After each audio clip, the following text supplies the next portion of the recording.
Pleasant good day, everyone. And I'm very excited and happy to continue our conversation that we have been having, looking at culturally relevant responsive pedagogy, culturally relevant responsive educator, looking at issues to do with de-streaming, and mostly thinking about how do we ensure that our pedagogy, our practice, is ensuring that we are allowing our students to experience success through strength-based or asset-based approaches. And so today we're going to continue that conversation, looking at holding high expectations for all students.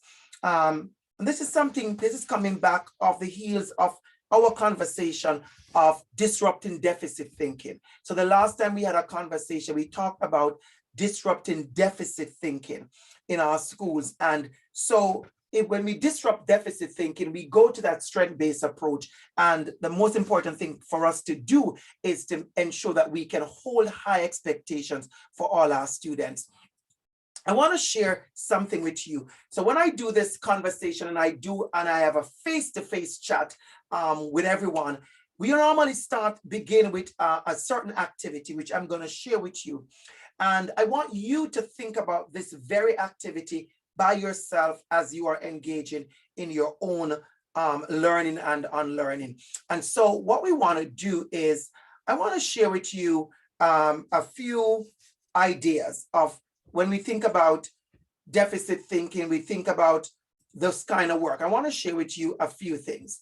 And one of the first things I want to share with you is two separate data from two different meetings of educators. And the question that was asked was, what does it mean to hold high expectations for all students? And I want you to think about this question. We're not going to review the responses, but I do it intentionally so you can see some of the responses. But I also want you to think about this question. What does it mean to you as an educator to hold high expectations for all students? And different people talk about believing that they can achieve their best, and each student is capable of achieving. But I want you to also notice the responses that speaks to teachers, or speaks to our duty or our calling to ensure that we are the ones who are also holding the high expectations, but we are also supporting the high expectations. So I want us to kind of center that word support even now. And here's another example from another group. Students should strive to meet their full potential, whatever that may be. You know, looking at what we can do as educators to ensure that we are holding high expectations for all our students and ensuring that our students are getting from us what they need to get from us. And so very, very, very, very important that we think about that as we think about doing this work. So let us get into it. I want to share back my screen with you, and I want to look at some of those ideas. So as we have in that conversation today, we're going to look at a few things. We're going to look at the fact that we talked about this already, that there's the persistent low expectation and deficit. We talked about that. We want to also look at the fact that discuss the impact it has on specific students, who struggle in our school with a sense of belonging. The data is out there. We're talking about all students, but the data is out there that speaks of certain students and certain backgrounds, certain identities that do not feel a sense of belonging. We know the student at which the doors of upward mobility opportunities stop at them. We know the students in our school that are systematically oppressed and marginalized.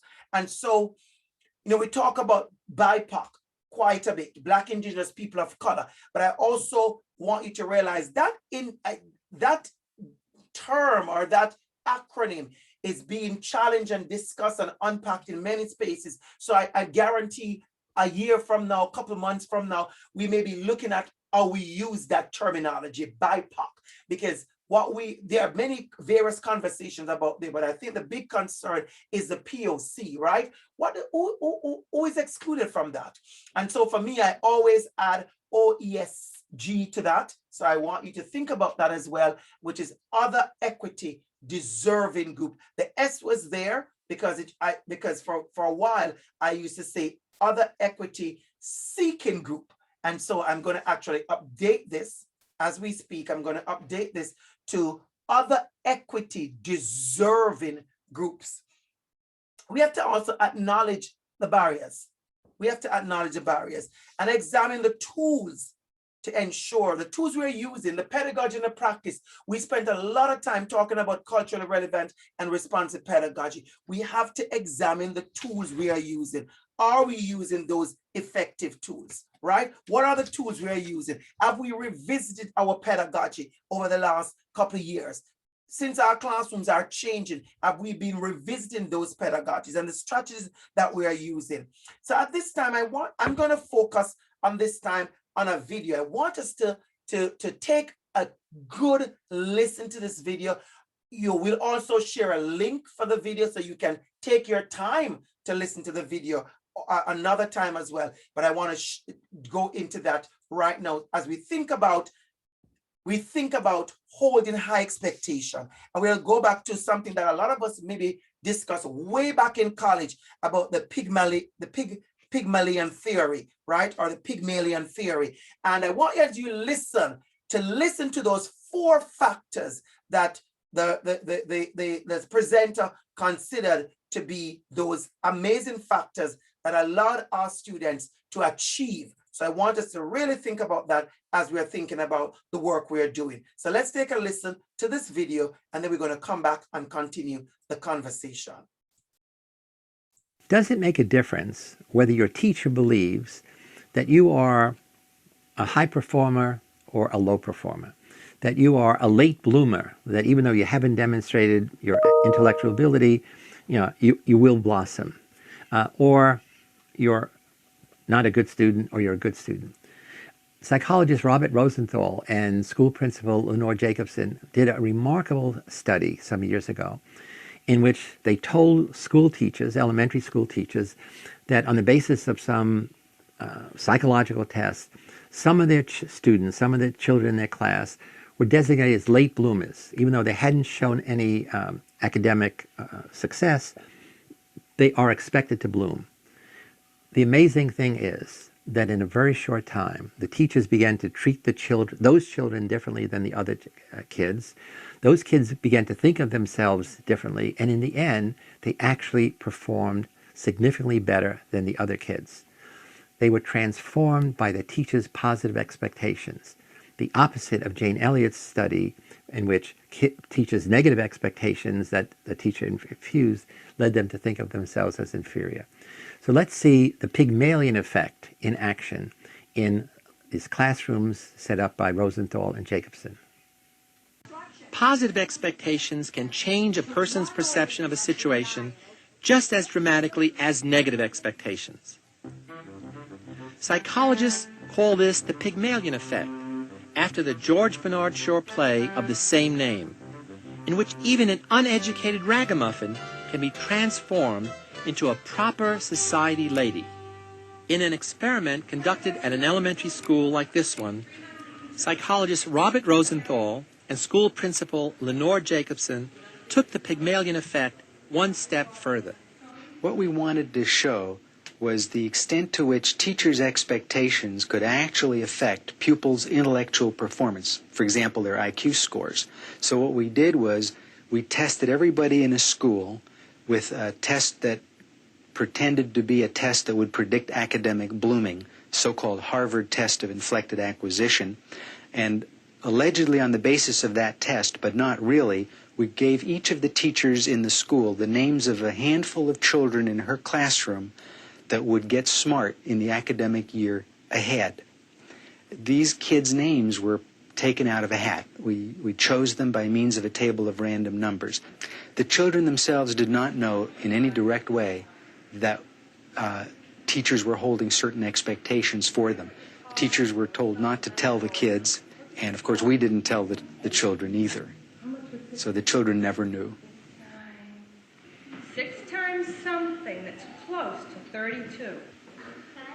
Good, 6 times 5. And then when we tested the children a year later, we found that those kids who'd been alleged to their teachers to be showing or going to show intellectual gains, in fact showed greater intellectual gains than did the children of whom we'd said nothing in particular.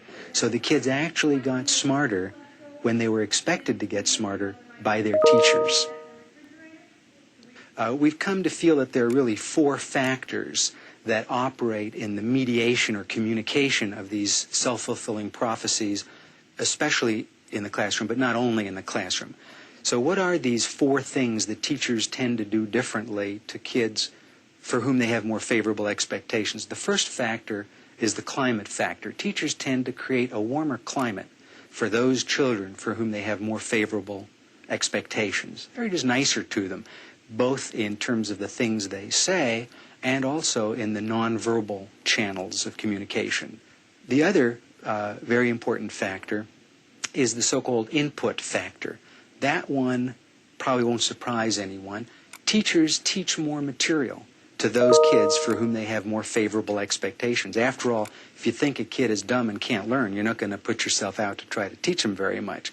2 other factors, though, make a difference. One is the response opportunity factor.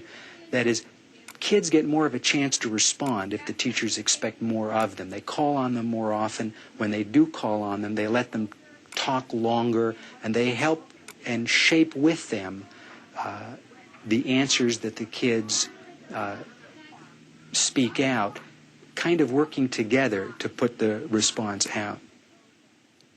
The last is feedback. The feedback factor works in this way. As you might expect, if more is expected of a kid, the kid is praised more, positively reinforced more for getting a good answer out. But interestingly enough, is given more differentiated feedback when they get the wrong answer. One of the ways in which you can sometimes tell a little bit that the teacher does not have very high expectations for a kid is that the teacher is willing to accept a low-quality response, or it won't really clarify what would have been a good quality response, maybe because he or she feels, well, what's the use? The kid's not smart enough to profit from this additional clarification. So we stop there. And so those are the factors. We talk about the climate factor, the input factor, response opportunity factor, and feedback factor. But for me, as we are going through this process and listening and engaging, for me, what I'm hearing more than anything else, I am hearing support.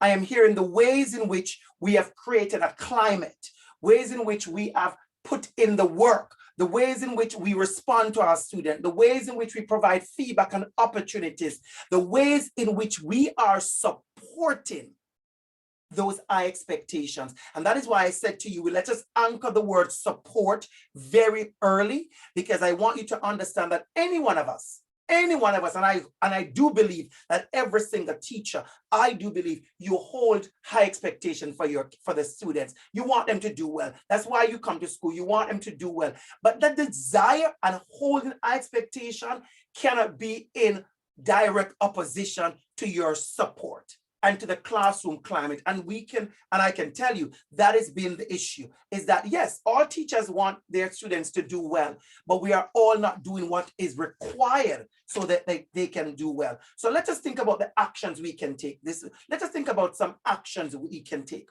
What will I do to ensure? So one of the biggest things we want to do, and this is something that we are continually doing, is examining ourselves. I was reading an article just last week that was speaking about the lack of professional reflection when it comes to the work on equity, diversity, inclusion, racism, anti-Black racism. We find that many of us, we are very big on the paper. We're very big on the framework. We're very big on the lesson planning. We are very big on doing the paper, doing the stuff. But what are we doing when it comes to ourselves? You know, one of the biggest things we talk about in being a culturally relevant, responsive educator is the mindset of our educators. If you remember the last video, we talk a lot about the mindset, and the next video that will be coming to you will be a short video, but I want to go over those characteristics that we discussed in the keynote, in the first video. So I want to spend some quality time going over those characteristics of a culturally responsive teacher, educator, because we want to make sure we understand that our mindset has impacted the work in many ways. So let us think about identifying and removing barriers. You know, I have been in spaces, like I said before, where educators sometimes refuse to name those barriers. You know, you can't identify, you can't remove something if you haven't identified. What are we removing? Why are we removing them? So if we are afraid, or if we refuse, because I see this happening in many spaces, I have had many conversations in many boards, and people will tell you there are educators among us who refuse to say there's racism, who refuse to say they are anti-Black racism, who refuse to say there's homophobia, who refuse to say there's Islamophobia, who refuse to say that students are marginalized, who refuse to say these things. You have to be honest about this. And if you refuse to acknowledge and identify the barriers, then you are also complicit. Let's be very frank about that. You are complicit in keeping those barriers. You're either trying to remove or you're either trying to establish and sustain. And the sad news is many of us, by the lack of actions, have sustained some of these barriers in school. And so we want to make sure we see our students as individuals, and then we're going to make sure we establish, hold, and support. So we already talked about the examination of self as a person and a professional. How do you see our students? Do you hold high expectation? What is high expectation? What does high expectation look like for you? How will you set high expectation? How will you support high expectation? What does high expectation have to do with your pedagogy and your practice? I asked teachers the other day, I said, when did you adjust your pedagogy? And I made that assumption that people have adjusted their pedagogy. And someone said to me, well, Dr. Campbell, maybe you should have asked us if we have adjusted our pedagogy. And I said, yes, I intentionally did not ask that, because I wanted people to see where I'm starting from. I'm starting from the assumption that as educators, as we grow, as we mature, as our children change, as society impacts us, as things are happening, we are adjusting our pedagogy and our practice. And I'm intentional about the word empathy. I'm intentional about the word empathy here also, is that do we have the love and the compassion, the empathy that it requires to hold all students to high expectation, to see beyond. You know, I remember there's a book that I use. I really have to go back to that quote. I'm thinking I'll share that quote with you in our next session. From the book from Larry Cuban's book, The Blackboard and the Bottom Line, a book that I used years ago. But there is a quote at the back of the book, at the ending of the book, that speaks about the fact that as educators, we do not get to send back our students. They were comparing educators, you know, to quality berries. You know, they were comparing educators, how we treat our kids, compared to a store that makes ice cream, and how they selected the best berries for their ice cream. And the writer reminded us that we do not get to select the best berries. We do not get to select the best berries. We get to use all our berries in school. And so the truth is, if you're an educator and you have been selecting the best berries, then we know that not everybody comes to school with the society or our society's interpretation of a good student. Society interpretation, the dominant perspective of what is a good student. We accept all our students. And when we do that, when you're a teacher that says, I teach every single student, then you understand what it means to hold high expectation. Because you're going to have to pour in some extra help in certain students. You're going to make those accommodations, those adjustments, and you're going to use those empathy lens and compassion lens to make sure that our students are successful. And so, you know, every time I see this picture, I smile, because a story that came back to me, that happened to me, where I was using this picture to to talk about the work I'm going to do with a group, and someone was quite not taken aback, not offended, but didn't like this video. It showed their fragility of someone, a seemingly white person there, from assumptions you may make about the person. We don't see the person's face. The person is not able to tell us, but we see a person in a suit which signifies leadership and power and ability and access to disrupt. And that person saw the hammer and the man first. What I saw was the possibilities. And so it's important for us to think about a picture like this. What are you seeing? For me, I'm seeing possibilities. For me, I am seeing the barriers being removed. For me, I am seeing possibilities. What are you seeing? What are you seeing there? When you remove barriers, what are you seeing? Because I'm not seeing the wall. I am seeing the things beyond the wall. Okay, and so I want us to think about that. And of course, a picture that I use a million times and I will continue using is the idea of ensuring that we are seeing our students as individuals. And when we see our students as individuals, we see that success will look different for different students. And when we get that, how to push our students to success. And I use the word push, very intentional. And then of course, we establish a high expectation. What does it mean to establish high expectation? I'm going to tell you a quick story that came back to me as I'm having this conversation. A quick story that came back to me as I'm having this conversation with you. I remember when I was teaching at University of the West Indies, open campus. One of my first ever course, the first slide on my slide deck, my presentation, was a picture of a graduation hat.